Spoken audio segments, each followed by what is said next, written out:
Assalamualaikum warahmatullahi wabarakatuh. Pada kesempatan kali ini saya akan mempresentasikan terkait proposal Project Based Learning mata kuliah karakter building Pancasila. Pada proyek kali ini kelompok kami mengambil judul terkait integritas nilai-nilai Pancasila dan pendidikan karakter dalam mewujudkan tujuan pendidikan berkualitas, yang mana hal ini terkait dengan SDG nomor 4, yaitu pendidikan berkualitas. Sebelum masuk ke dalam presentasi atau memaparkan materi, izinkan saya memperkenalkan diri. Nama saya Bintang Adi Wicaksana dengan NIM 270 250 5606, kelas LEDA LEC, jurusan Industrial Engineering. Pada proyek pada proyek kali ini kelompok kami mengambil judul terkait pendidikan berkualitas, yang mana hal ini merupakan salah satu program dari SDG atau Sustainable Development Goals. Nah, di sini ada latar belakang terkait proyek yang kita ambil. Sustainable Development Goals atau SDG merupakan program yang bertujuan untuk mengoptimalkan sumber daya negara guna pembangunan jangka panjang. SDG nomor 4 ini terkait pendidikan berkualitas yang tujuannya adalah menjamin pendidikan yang inklusif, setara, dan berkualitas serta mendorong kesempatan belajar seumur hidup.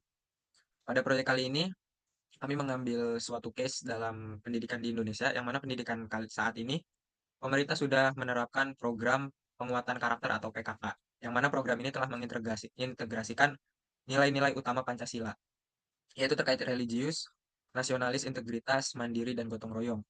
Tapi pada kenyataannya, penerapannya ini masih bersifat simbolis saja. Minim partisipan dari tenaga pendidik, bahkan dari siswanya sendiri. Karena masih belum tercapainya suatu pendidikan yang berkualitas atau pendidikan yang sesuai dengan karakter bangsa Indonesia, ada indikator kelemahan dari pendidikan Indonesia itu sendiri.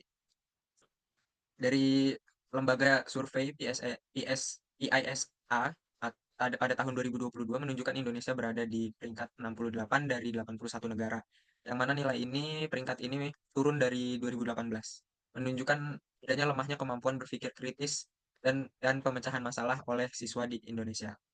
Nah, kemudian lemahnya ini salah satunya juga terkait karakter-karakter yang ada di negara kita, yang mana banyak kasus penyalahgunaan wewenang, tindak pidana korupsi, pelanggaran HAM, yang mana ini dilakukan oleh orang-orang yang memiliki pendidikan tinggi.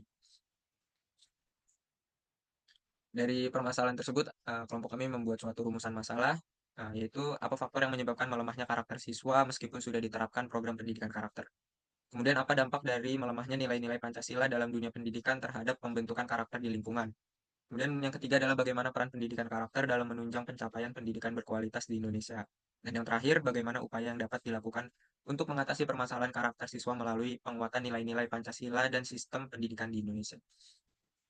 Berdasarkan rumusan masalah tersebut, kami melakukan suatu wawancara atau interview terhadap rekan-rekan atau teman-teman untuk mendapatkan pandangannya terkait pendidikan di Indonesia dan terkait pendidikan karakter yang sudah diterapkan di Indonesia itu sendiri. Yang mana hasil temuannya itu berupa yang pertama banyaknya sekolah yang masih belum mengintegrasikan Pancasila secara kontekstual dalam kegiatan pembelajaran. Yang mana seperti tadi di awal seperti pada latar belakang nilai-nilai Pancasila ini masih belum diterapkan secara baik. eh, Partisipasinya pun minim dari tenaga pendidiknya sendiri hingga dari siswanya itu. Kemudian yang kedua adalah pendidikan karakter masih bersifat formalitas dan belum menyentuh aspek kehidupan sehari-hari siswa. Nah, ini seperti yang tadi masih bersifat formalitas aja atau simbolis.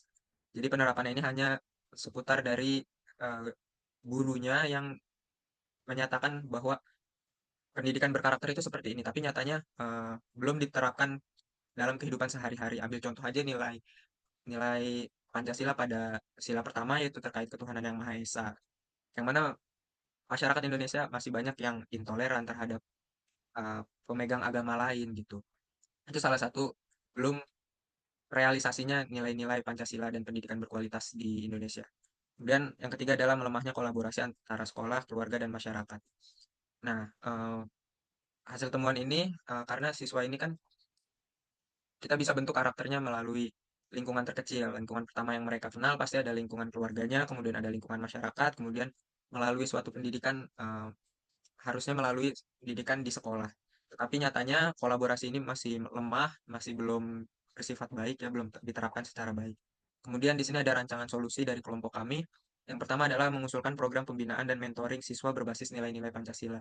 Jadi siswa ini kita lakukan pembinaan, kita kontrol terkait nilai-nilai Pancasila, penerapannya itu seperti apa. Kemudian meningkatkan pelatihan tenaga pendidik dan menerapkan pembelajaran berbasis karakter sesuai nilai-nilai Pancasila.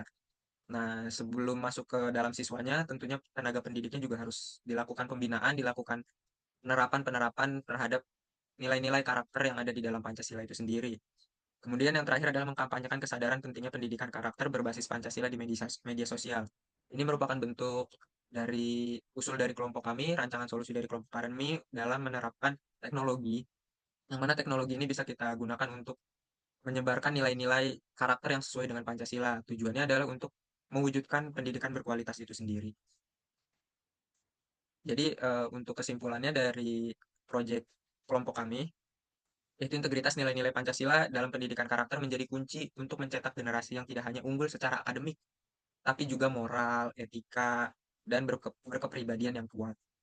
Pendidikan berkualitas harus mengembangkan aspek pengetahuan dan sikap secara seimbang. Keberhasilan program ini membutuhkan komitmen serius dari pemerintah, sekolah, dan dukungan aktif mahasiswa sebagai agen perubahan melalui kegiatan yang berkelanjutan. Sinergi semua pemangku kepentingan, termasuk masyarakat, sangat penting untuk memastikan berkelanjutannya dan efektivitas pendidikan karakter berbasis Pancasila.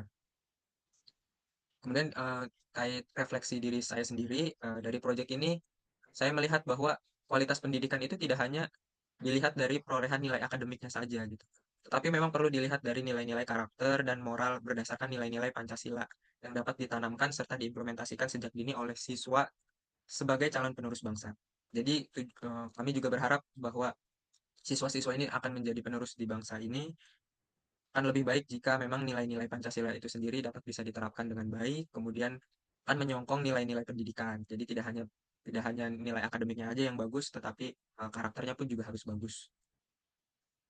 Terima kasih, demikian terima kasih. Kurang lebihnya mohon maaf. Wabillahi taufiq walhidayah. Wassalamualaikum warahmatullahi wabarakatuh.